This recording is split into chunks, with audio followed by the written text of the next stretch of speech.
Avec le théorème des valeurs intermédiaires, on a montré que l'image continue d'un intervalle est un intervalle. Bon, c'est une version du théorème des valeurs intermédiaires. Mais une question naturelle qu'on peut se poser, c'est qu'en est-il de la nature des intervalles? C'est-à-dire, est-ce qu'on transforme un intervalle ouvert en un intervalle ouvert, un fermé en un fermé? Est-ce qu'on transforme des intégrales d'une nature en des intervalles d'une autre nature? Enfin, on peut légitimement se poser la question. Alors, la réponse est, on peut quasiment rien dire. La seule chose qu'on peut dire, ça sera un gros théorème, c'est le théorème qu'on va voir juste après. Pour ça, je vais prendre la fonction sinus. La fonction sinus, c'est une fonction qu'on connaît bien. La fonction sinus, c'est une fonction qui est définie sur R et qui est à valeur dans R. On va utiliser cette fonction pour étudier si on peut récupérer des intervalles de même nature ou de nature différente. Alors, comme elle est continue, on est en plein dans le cadre d'application des résultats de notre cours. Alors déjà, on va pouvoir noter que comme la fonction sinus est bornée, déjà, elle envoie un intervalle non borné sur un intervalle borné, puisque l'image de R par la fonction sinus, c'est l'intervalle -1, 1. Donc on peut passer d'un intervalle borné à un intervalle non borné, et non borné à borné, ça pose aucun problème. Ok. Si je regarde maintenant l'image par la fonction sinus de l'intervalle 0, 2π, le segment 0, 2π. Un segment, il faut être fermé et borné. Alors là, j'obtiens un segment. J'obtiens le segment -1, 1, qui est constitué des deux extrémités de la fonction sinus. Si je prends maintenant un autre intervalle qui englobe l'intervalle qui est ici, donc je me place dans un cadre un petit peu plus large, je vais prendre l'intervalle -π, 3π. Et cet intervalle-là, je vais le prendre ouvert. On peut noter que l'image de cet intervalle ouvert, c'est aussi l'intervalle -1, 1. Puis après, on peut s'amuser à ouvrir ou à fermer. Regardez, si vous prenez l'image de l'intervalle, cette fois-ci ouvert en -π et fermé en 3π, on récupère encore une fois l'intervalle -1, 1. Si on prend l'image de l'intervalle qui cette fois-ci est fermé en -π et ouvert en 3π, on récupère encore l'intervalle fermé -1, 1. Donc on voit ici qu'on peut travailler sur un intervalle fermé borné, ouvert, semi-fermé, on peut récupérer un intervalle de nature différente. On peut même récupérer des intervalles ouverts. Regardez, si je prends l'image par la fonction sinus de l'intervalle ouvert 0π, eh bien, je vais récupérer l'intervalle ouvert en 0, fermé en 1. Donc je récupère encore un intervalle de nature différente. Si je prends l'intervalle ouvert 0π sur 2, eh bien dans ce cas-là, je vais récupérer l'intervalle 0,1, ouvert en 0, ouvert en 1. Donc on voit à travers cet exemple, et on pourrait les multiplier, que la nature de l'intervalle n'est a priori pas du tout conservée quand on applique une fonction continue à un intervalle. On sait que c'est un intervalle, mais on ne maîtrise a priori pas la nature de cet intervalle. Sauf dans une situation très particulière, on va voir justement le théorème de Weierstrass. Le théorème de Weierstrass, ou le théorème des bornes atteintes, on peut l'énoncer de plusieurs façons. La première façon dont on va l'énoncer, c'est l'image continue d'un segment est un segment. Donc l'image continue d'un segment est un segment. Alors évidemment, il faut qu'on se mette d'accord sur ce que c'est qu'un segment de R. Un segment de R, je vais le rappeler juste ici, un segment de R, c'est un intervalle qui est fermé, borné. C'est-à-dire, c'est un intervalle qui s'écrit comme ça. Ça s'appelle le segment AB. Et pour être un segment, il faut être... Donc c'est le segment AB. Et pour être un segment, il faut avoir deux propriétés. Donc il faut que les bornes soient ici fermées. On est fermé dans les deux extrémités. Et votre intervalle, il doit être borné. C'est-à-dire qu'un segment, c'est un intervalle qui est fermé et qui est borné. Borné, ça signifie quoi? Ça signifie que la borne A est un nombre réel. Ça ne peut pas être plus l'infini, ça ne peut pas être moins l'infini. La borne B est un nombre réel. C'est évidemment exactement la même chose. Donc un segment est un intervalle fermé, borné. La deuxième façon d'écrire ce résultat, on va l'écrire de façon un petit peu plus concrète. Donc, je vais me donner une application f qui est définie donc sur le segment AB à valeur dans R. Je vais supposer que cette application est continue. Alors, dire que l'image d'un segment est un segment, ça signifie que l'image par la fonction f du segment AB est un autre segment. Ce segment, je vais l'appeler petit m grand M. Ça, c'est ce que dit le théorème de Weierstrass, je l'ai juste écrit de façon un tout petit peu différente. Mais on peut s'intéresser sur ce que c'est que ce petit m et ce grand M. f de AB, c'est quoi? L'image de l'ensemble AB par la fonction f, c'est l'ensemble de toutes les images qui sont prises par la fonction f. Donc le petit m qui est ici, ça désigne quoi? Le petit m qui est ici, ça désigne le minimum de la fonction f sur l'intervalle AB. Et grand M qui est ici, c'est le maximum de la fonction f sur l'intervalle AB. Donc ce théorème-là, il nous dit quoi? Ce théorème, il nous dit donc qu'une fonction qui est continue sur un segment, elle atteint ses bornes. Elle atteint son minimum, elle atteint son maximum, puisque petit m faisant partie de f de AB, ce petit m s'écrit bien comme l'image d'un élément de l'intervalle AB, donc le minimum de la fonction f, c'est un élément qui va s'écrire f de alpha, où alpha est un élément qui est compris entre A et B. Et ce grand M ici, étant donné qu'il est dans f de AB, il va s'écrire f de bêta, où bêta est un élément qui est dans l'intervalle AB. Donc on vient de démontrer d'une autre manière, on vient d'obtenir une autre interprétation de cette phrase, c'est qu'une application qui est continue sur un segment, elle atteint son maximum et elle atteint son minimum. Donc f atteint son maximum et son minimum. Donc elle est mieux que bornée.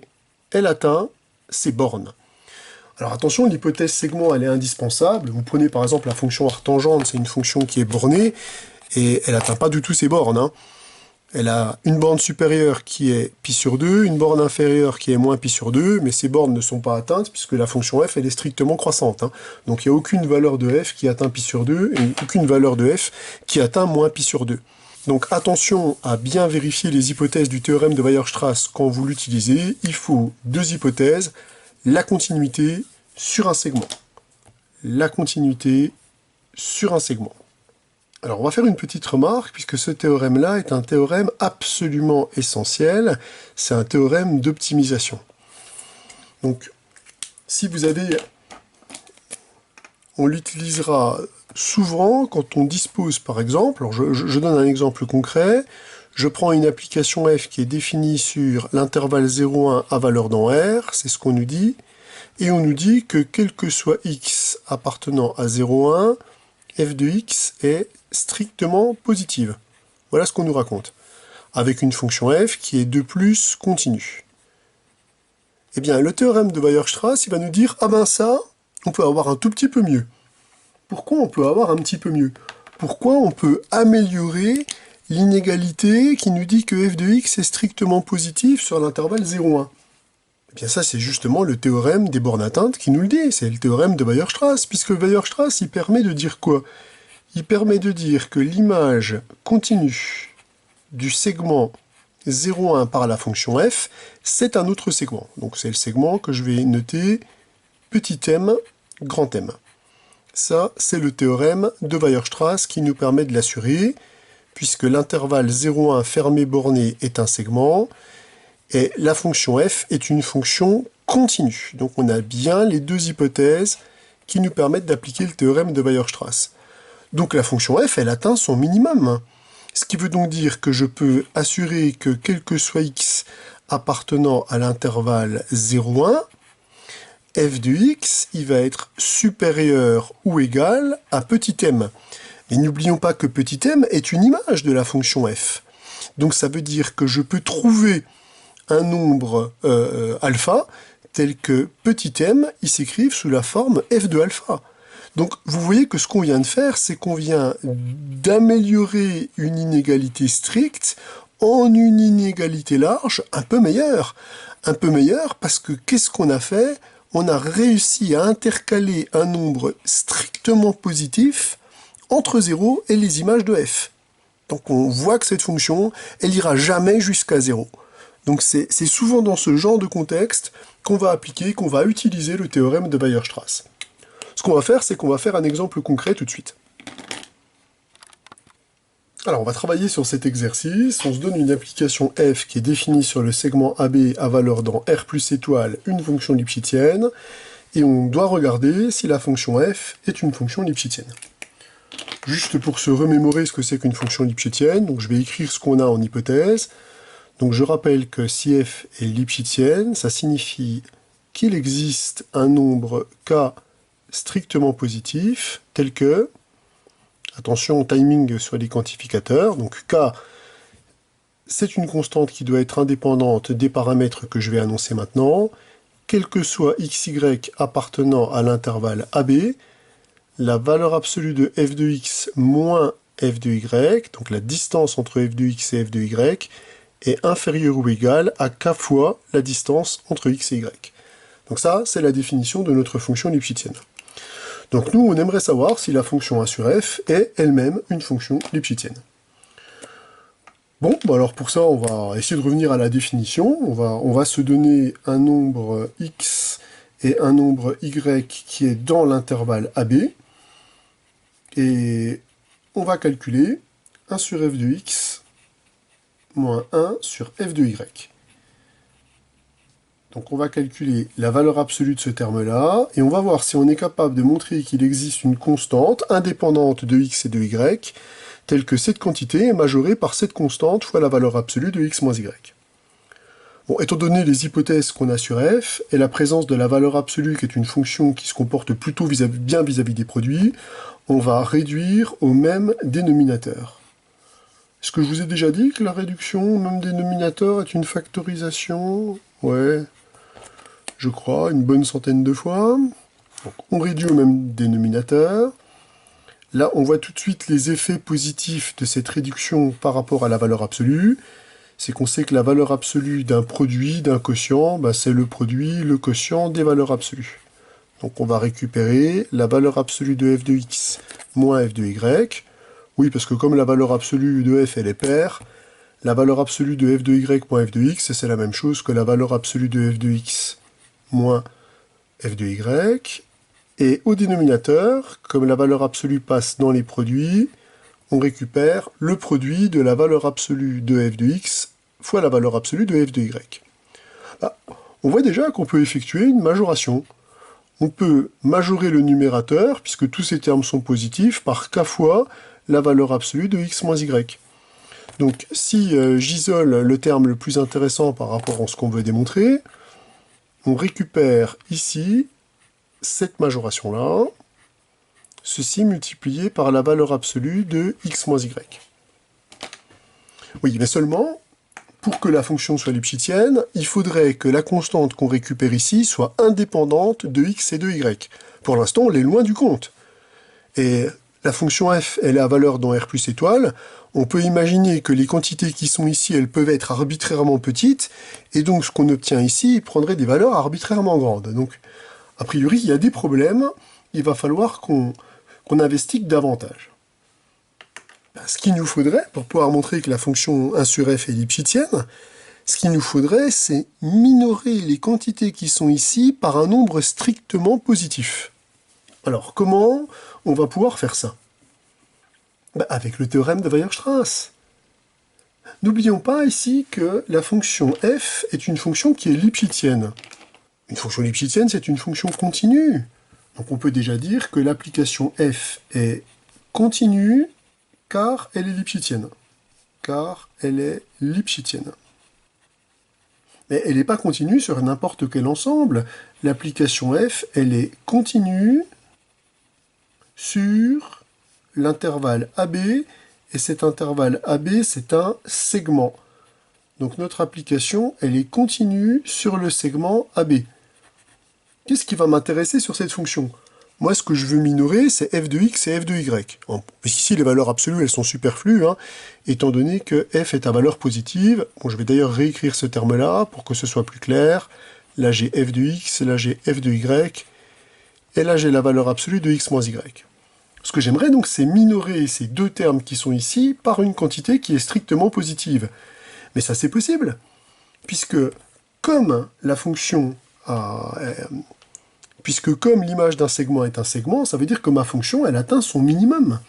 Je peux donc dire qu'il existe un nombre alpha appartenant à l'intervalle AB, tel que le minimum de la fonction f sur l'intervalle AB est égal à f de alpha.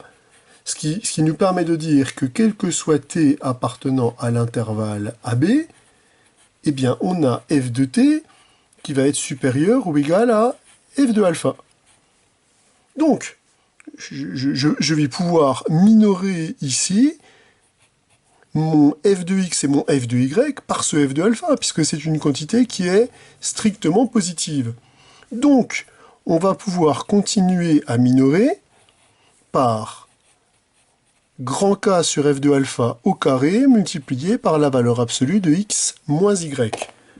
Donc, la quantité qu'on a récupérée ici, le nombre qu'on a récupéré ici, cette fois-ci, il coche bien les cases, puisque ce nombre-là ne dépend pas de x et ne dépend pas de y. Ne dépend pas de x et ne dépend pas de y. Moralité, on vient de trouver une constante réelle strictement positive indépendante de x et de y. Strictement positive puisque k l'est et f de alpha au carré également. Donc on vient de démontrer que la fonction 1 sur f est bien une application lipschitzienne. On a gagné. Donc l'application 1 sur f est bien lipschitzienne. Donc on voit comment le théorème de Weierstrass nous a permis d'améliorer une situation qui paraissait pas améliorable en disant « Oh bah tiens, ma fonction elle a valeur strictement positive », eh bien mieux, on a réussi à intercaler un terme strictement positif entre les images de f et 0. Et ça a fait toute la différence.